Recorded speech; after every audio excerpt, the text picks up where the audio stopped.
Hi friends, in this video, I intend to teach you how to withdraw Bitcoin, or BTC, from the Videforex website. In the withdrawal section, you can enter the amount available and the amount you want to withdraw. In the withdrawal section, you enter the available balance and the amount you want to withdraw.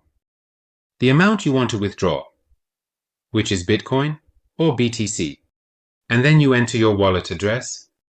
Finally, you click on Continue.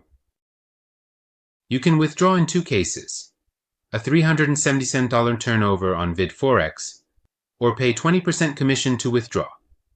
Enter the emailed 6-digit code here. You need a $377 turnover on Videforex, or pay 20% commission to withdraw.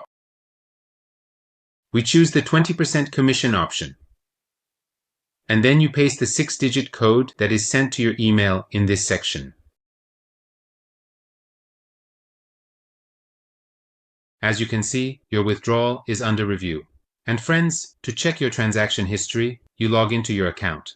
In this section, you click on Transactions History, and as you can see, our withdrawal is under review. And friends, as you can see, our Bitcoin withdrawal was successfully completed after 2 weeks. In this section, you click on Transactions History, and as you can see, our withdrawal is under review. And friends, as you can see, our Bitcoin withdrawal was successfully completed after 2 weeks. Good luck.